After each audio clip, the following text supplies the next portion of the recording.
Naipihit mo na yung mga na.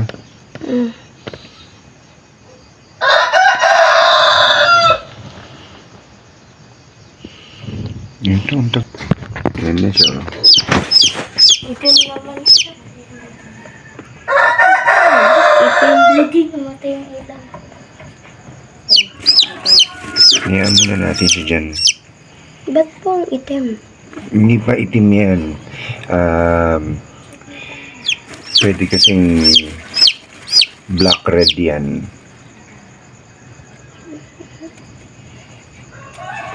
Nga pala, hinalo sa native yun. Binaligtad niya to. Tanggalin ko pa ba? Ayan na. Ayan mo muna siya. Noon, magandang umaga mga kakalye. So, ito. Naihatid natin yung mga bata. Late na tayong nagpapakain at magpainom ng vitamins. So, samahan niyo po ako.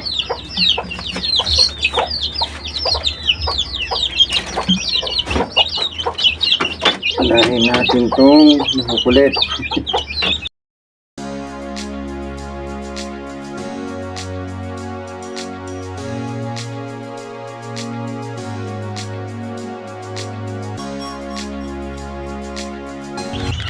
Pinainom ko kahapon. Kahapon ng hapon. So, Remoxil. Gawa ng bottle cap. Antibacterial. So, yun. Tapos, Vitamin Pro din po. Gawa rin ng bottle cap. So, ito po yung gamit ko. Hindi po siya sponsored, pero nung na-testing ko kasi itong Vitamin Pro, parang sumigla yung mga manok natin. Gumanang kumain. Lalo itong mga pinalagaan sa ating mga sisiw. So, yun. Kaya, ito na ginamit ko. Dati yung kulay dilaw na nire-repack-repack lang po na Vetracin. So ngayon eto na po. May kulay. Nilagyan ko siya ng vitamins para bukod doon sa tubig nila na may vitamins, pati dito sa wet feeding nila, hinalo ko yung vitamins para sigurado na yung mga nutrients na kailangan nila makuha. Minsan kasi may mga hindi ganun nakakainom. At least ito, sure ball, kakainin nila to, may vitamins plus yung iinumin nila.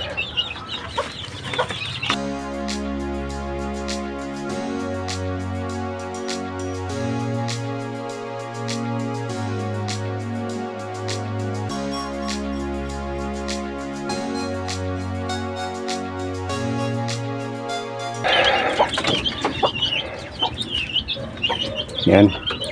So, dilig naman tayo.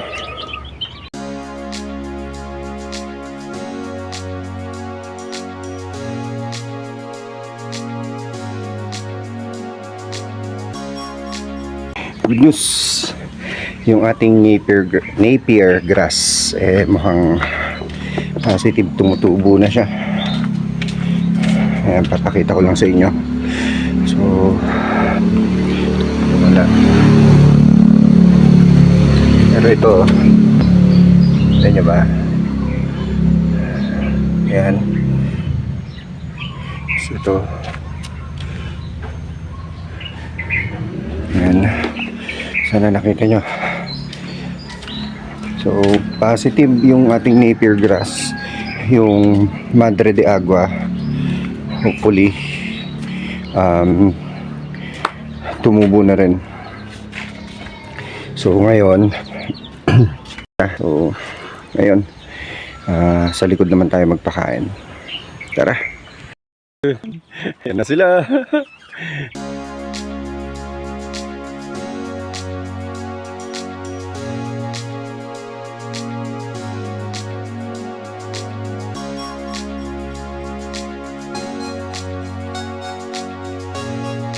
Tatlo na sila. So continuous pa rin po namimisa yung itlog. So ito, tatlo na yung Rhode Island natin. Wala pen. Wala pen. Tapos nga.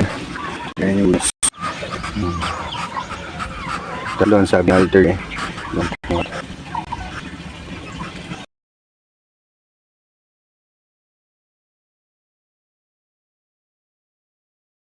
Tapos malaki. Ito eh.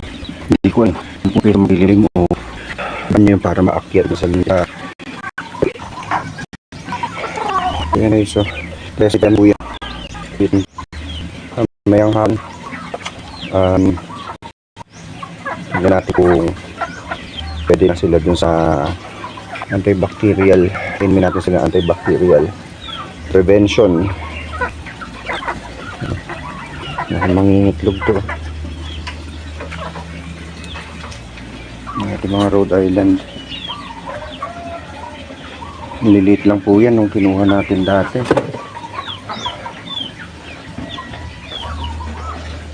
Ayun, parang ganyan lang po kaliliit yan yung sisiw na yun.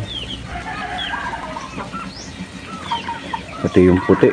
Si puti laki na rin. Doon nga yata nangingitlog.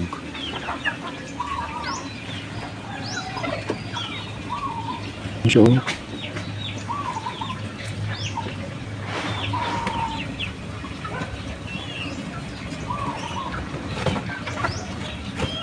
aakyat. Ngayon tayong konti. Yan, mamimiss din natin to pag tayo nakalipat na.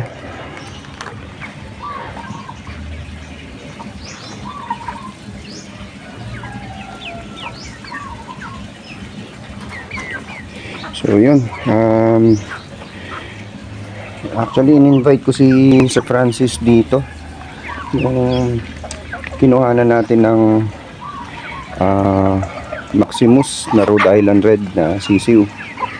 Kasi medyo bihasa na siya pagdating sa mga vaccines. So yun. Kaya papatignan natin yung mga alaga natin. Tapos kung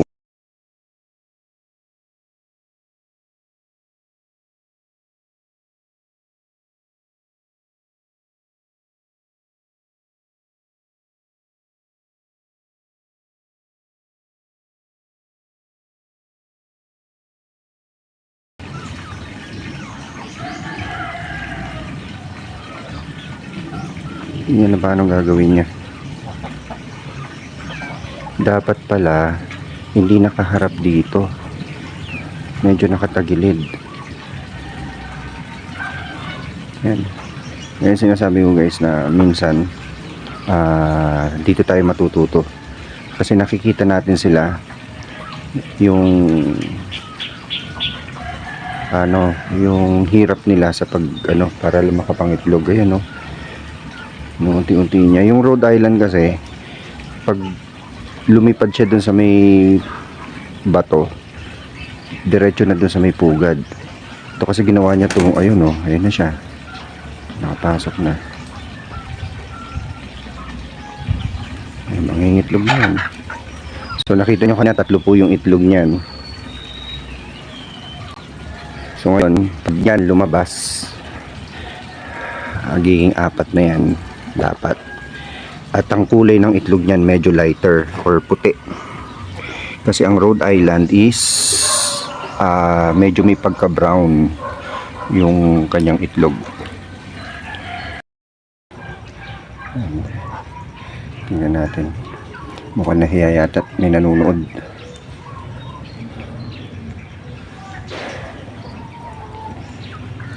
Sarap lang ng ganito guys. Lalo na pag na-set up ko na yun doon sa lilipatan namin. Tapos nakabukod-bukod na yung Rhode Island Red, yung native natin, kulong siya na free range. Tapos yung mga bibi natin naka-separate na rin. Kasi may nakapansin po, matataba po yung bibi natin. Pero yung mga manok sabi parang hindi ganun matataba. Kasi nga po ang bibi masyadong masisiba matatakaw. Ang bilis nilang kumain, hindi katulad ng manok, medyo mabagal. So, ayan. Ang tagal, oh. Tagal mangitlog ng ano.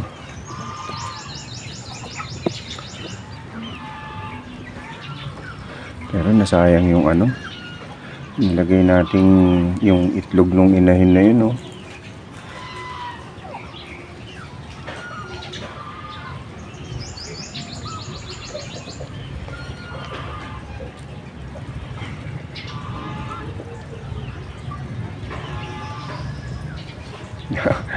Tatawa ako dito sa mga 45 days natin eh. Pag nakita ng papalapit na tayo, ang bibilis magsitakbo eh. Gusto sa exercise.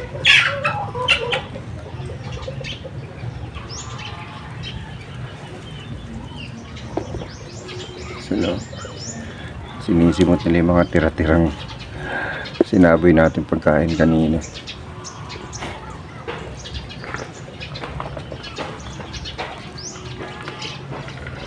So, yun. Tapos yung sa Rhode Island natin, meron pa pong papisa na isa. So, 4 yun na ina-expect natin. Hopefully, mapisa na rin yung isa ngayon.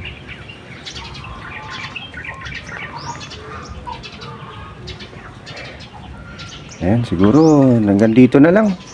At ano po, tingnan natin kung masisilip ulit natin mamaya. Balikan po natin yung nangingitlog. So matagal po eh. So yun lang. Salamat.